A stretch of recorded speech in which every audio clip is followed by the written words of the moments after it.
बिस्मिल्लाहिर्रहमानिर्रहीम। अस्सलाम वालेकुम डियर स्टूडेंट्स, उम्मीद है आप सब खैरियत से होंगे। पिछले लेक्चर में हमने पढ़ा था मीटर रूल के बारे में। आज हम पढ़ेंगे वर्नियर कैलिपर के बारे में। वर्नियर कैलिपर भी हमारे पास एक लेंथ मेजरिंग इंस्ट्रूमेंट है और इस इंस्ट्रूमेंट के बारे में डिटेल में हम पढ़ेंगे। टॉपिक को शुरू करने से पहले हमारे चैनल को सब्सक्राइब कर लें, वीडियो को लास्ट तक देखें। इंशाल्लाह आपको ये टॉपिक बिल्कुल आसान लगेगा। ये टॉपिक हमारे पास शॉर्ट क्वेश्चन, एमसीक्यूज और लॉन्ग क्वेश्चन के लिए इम्पॉर्टेंट है। वर्नियर कैलिपर्स हमारे पास एक ऐसा इंस्ट्रूमेंट है जो किसी भी ऑब्जेक्ट की लंबाई को मापने के लिए, उसकी थिकनेस को मापने के लिए, उसकी डायमीटर को मापने के लिए इस्तेमाल की जाती है। देखिए हमारे पास वर्नियर कैलिपर्स होता क्या है। It is an instrument use to measure. एक ऐसा इंस्ट्रूमेंट है, एक ऐसा आला है टू मेजर मापने के लिए इस्तेमाल किया जाता है। Small length down to 1/10 of a millimetre, यानी 1/10वां हिस्सा, यानी 0.1 मिलीमीटर तक की पैमाइश कर सकता है। इट कैन बी यूज, इसको इस्तेमाल किया जाता है। कहाँ इस्तेमाल किया जाता है बच्चों? टू मेजर द थिकनेस, जो हमारे पास ऑब्जेक्ट है उसकी थिकनेस को मालूम करने के लिए, डायमीटर को मालूम करने के लिए, विड्थ को मालूम करने के लिए और डेप्थ को मालूम करने के लिए इस्तेमाल किया जाता है। उसके बाद हमारे पास the two scales on it, दो स्केल पर मुश्तमिल होता है। कौन से दो स्केल होते हैं? एक हमारे पास होता है मेन स्केल और एक होता है वर्नियर स्केल। आगे हम इसकी क्या पढ़ते हैं, हमारे पास डायग्राम को डिस्कस करते हैं बच्चे। इसकी डायग्राम कुछ इस तरह है। हमारे पास ये दो स्केल पर मुश्तमिल होता है, मेन स्केल और वर्नियर स्केल। मेन स्केल यहाँ से यहाँ इसे क्या कहेंगे? मेन स्केल कहेंगे। और इसे और यहाँ से लेकर यहाँ तक इसे आप क्या कहेंगे बच्चों? वर्नियर स्केल कहते हैं। और ये टू जाज पर मुश्तमिल होता है बच्चे, आउटसाइड जाज और इनसाइड जाज। आउटसाइड जाज यानी किसी भी ऑब्जेक्ट का आपने अंदरूनी डायमीटर फाइंड करना हो तो उसे यहाँ प्लेस करेंगे, इस तरह उसकी आप डायमीटर फाइंड कर सकते हैं। इस तरह आपने किसी ऑब्जेक्ट का यानी फुटबॉल का आपने बैरूनी डायमीटर फाइंड करना हो तो इसे यहाँ प्लेस करेंगे तो उससे आप उसकी डायमीटर फाइंड कर सकते हैं। उसके बाद देखें दोनों जाज, एक जाज क्या होता है? फिक्स होता है और एक जाज मूवेबल होता है। देखें कौन सा जाज फिक्स होता है? हमारे पास मेन स्केल के साथ कनेक्टेड होता है, यहाँ से लेकर यहाँ तक ये सारा मेन स्केल है। जो मेन स्केल के साथ कनेक्टेड होता है वो जाज हमारे पास क्या होता है? फिक्स होता है। यानी लेफ्ट साइड का जो जाज होगा वो क्या होगा? फिक्स होगा, जबकि राइट साइड का जो जाज होगा वो हमारे पास क्या करेगा? मूवेबल होगा। वो किसके साथ कनेक्ट होगा? वर्नियर स्केल के साथ कंसाइड्स करेगा, मिलेगा। अब दोनों ऊपर क्या लगा होता है? हमारे पास स्क्रू लगा होता है। उसका काम क्या होता है कि आप क्या कर सकते हैं?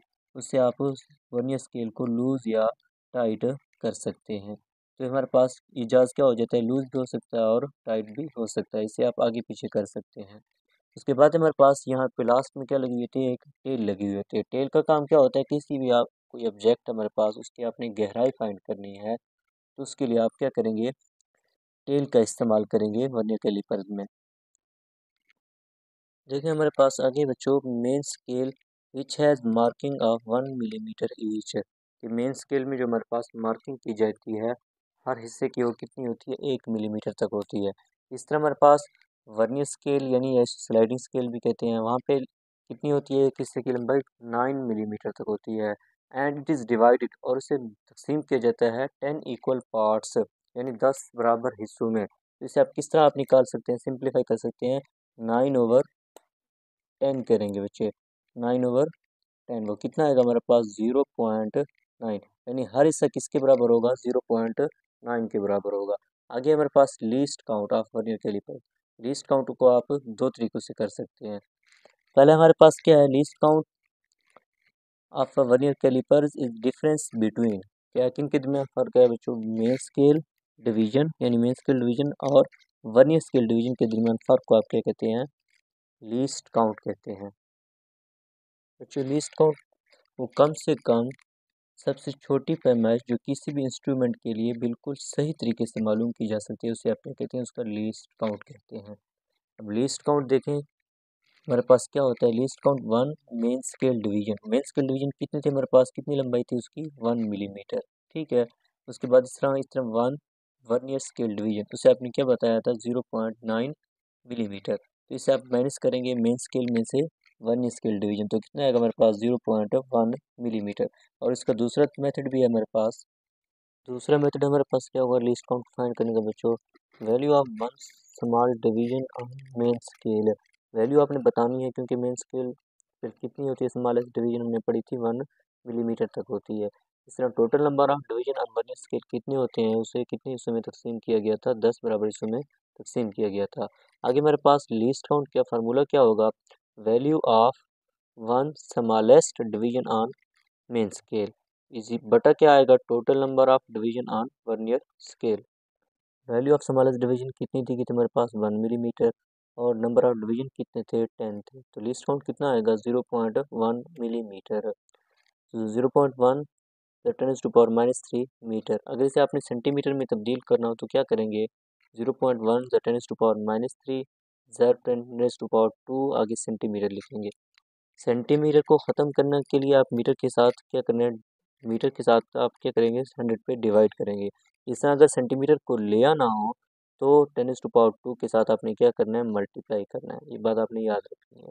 दोबारा रिपीट करता हूँ, अगर आपने सेंटीमीटर को ख़त्म करना हो यानी मीटर को ले आना हो तो आप क्या करते हैं सेंटी यानी 100 पे क्या करेंगे उसे डिवाइड करेंगे। इस तरह अगर आपने सेंटी को क्या करना हो ले आना हो तो 10⁻² से क्या करेंगे मल्टीप्लाई करेंगे। तो इसे मल्टीप्लाई करेंगे क्या आएगा मेरे पास 0.1 ×10⁻⁻1 या वो किसके बराबर होता है 0.01 सेंटीमीटर। ये भी हमारे पास MCQs के लिए इम्पॉर्टेंट है। और इस तरह इससे भी आप पूछा जा सकता है कि हमारे पास 0.1 मिलीमीटर। वर्नियर कैलिपर्स का ये क्या होगा लीस्ट काउंट। बच्चों अभी हमारे पास there are 2 jars A and B, जो पीछे पढ़ के आए हैं मेरे पास कंस्ट्रक्शन में कि किस तरह का बना हुआ होता है, 2 जार्स पर मुश्तमिल होता है ए एंड बी। उस इन दोनों को क्या कहते थे आउटसाइड जार्स कहते थे। इसी तरह आगे हमारे पास क्या है सी एंड डी, इसको क्या कहेंगे इनसाइड जार्स। आगे हमारे पास नैरो स्ट्रिप लगी हुई होती है, इसे आप क्या कहते हैं कि किसी भी ऑब्जेक्ट की आपने क्या करना हो डेप्थ फाइंड करनी हो तो ऐसे आप क्या करते हैं टेल के थ्रू आप कहते हैं मालूम कर सकते हैं। नॉन एज टेल और depth gauge is use to measure the depth of a hollow object. आगे बच्चों हमारे पास है मेजरिंग यूजिंग वर्नियर कैलिपर्स की। वर्नियर कैलिपर के थ्रू किसी भी इंस्ट्रूमेंट का किस तरह आप डायमीटर फाइंड कर सकते हैं। सपोज करें एक फुटबॉल है उसकी आपने डायमीटर फाइंड करनी है। Suppose an object is placed between the 2 jars, सबसे पहले उसने आपने क्या कहा कि ऑब्जेक्ट को आपने रखना है 2 जार्स के दरमियान। The position of the vernier scale, उसके बाद पोजीशन आपने फाइंड करनी है वर्नियर स्केल की ऑन द मेन स्केल पर।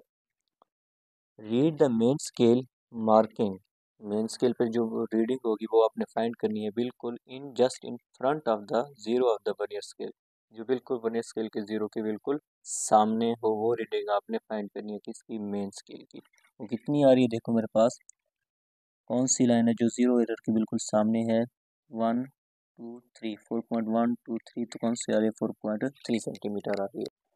Find the vernier scale marking और division which is in line with any of the main scale marking. उसके बाद आपने ये देखना है कि मेरे पास वर्नियर स्केल की कौन सी लाइन इन लाइन है किसके सामने मेन स्केल की लाइन के सामने। तो आपने देखना है यहाँ पे 1 2 3 4 4 हमारे पास क्या है मेन स्केल और वर्नियर स्केल दोनों आपस में लाइन अपने में बिल्कुल सामने हैं।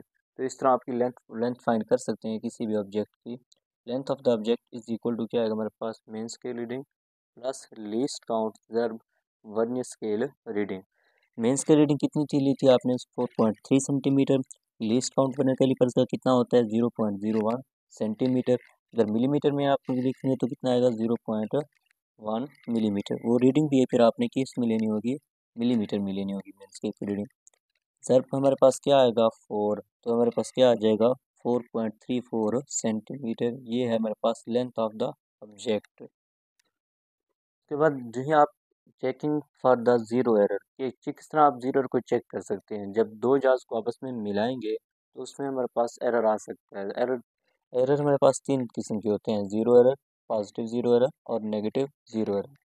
ज़ीरो एरर का क्या होता है हमारे पास जब मेन स्केल की ज़ीरो लाइन और वर्नियर स्केल की ज़ीरो लाइन आपस में मिलें कोइंसाइड्स करें तो उस वहाँ पे ज़ीरो एरर क्या होता है नील होता है।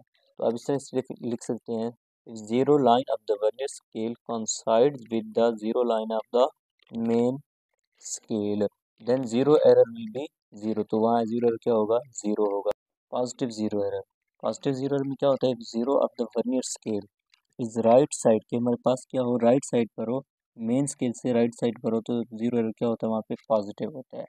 देखें यहाँ पे कौन सी लाइन मिल रही है, पहली नहीं मिल रही, दूसरी भी नहीं मिल रही, तीसरी भी नहीं मिली, जबकि चौथी मिली है। तो ठीक है, तो नंबर ऑफ लाइन यहाँ पे कौन से होंगे, हमारे पास 4 होगा। तो लीस्ट काउंट कितना होता है, 0.01 सेंटीमीटर। तो क्या आएगा हमारे पास, 0.04 सेंटीमीटर। तो पॉजिटिव जीरो कितना होगा वहाँ पे, 0.04 सेंटीमीटर होगा। ये मेरे पास है negative zero error. Negative zero error की डेफिनेशन कुछ इस तरह लिखोगे, zero line of the vernier scale is left side with the zero line of the main scale. अब देखो मेरे पास लेफ्ट साइड है, मेन स्केल की क्या है, लेफ्ट साइड पर मुश्तमिल है जीरो, तो इसे आप क्या कहेंगे, हमारे पास जीरो यहाँ पे क्या होगा, नेगेटिव होगा। तो सबसे पहले देखें कौन सी लाइन हमारे पास मिल रही है, पहली नहीं मिली, दूसरी भी नहीं, तीसरी, ये 4 लाइन हमारे पास क्या हो रही है, कंसाइड्स कर रही है, मिल रही है। तो नंबर ऑफ लाइन्स कौन सी होंगी, 4। अब नंबर ऑफ डिवीजन कितने होते हैं, मेन स्केल पर कितने होते हैं हमारे पास, वन स्केल पे कितने होते हैं, 10 होते हैं। 10 में से आप मैं 4 को माइनस करें तो क्या आ जाएगा, हमारे पास 6 आ जाएगा। तो 6 को आपने मल्टीप्लाई करना है लीस्ट काउंट के साथ, तो क्या आएगा, 6 मल्टीप्लाई 0.01, तो क्या आ जाएगा, 0.06 सेंटीमीटर। ये हमारे पास नेगेटिव जीरो एरर आ जाएगा। इसमें बच्चों हमारे पास क्या है, जीरो करेक्शन। जब दोनों चार्ज को आपस में मिलाएंगे, अगर जीरो एरर वहाँ पे नहीं होगा तो हम उसे ऐसे ही रहने देंगे, तो जीरो करेक्शन वहाँ पे ऐड नहीं करेंगे। अगर यानी प्लस माइनस 0 सेंटीमीटर होगा। इस तरह अगर हमारे पास जीरो एरर पॉजिटिव होगा तो वहाँ पे जीरो करेक्शन नेगेटिव लेंगे। जीरो एरर अगर पॉजिटिव होगा तो जीरो करेक्शन नेगेटिव लेंगे। इस तरह अगर आपके पास नेगेटिव जीरो एरर है तो आप जीरो करेक्शन नेगेटिव लेंगे, ये बात आपको याद रखना।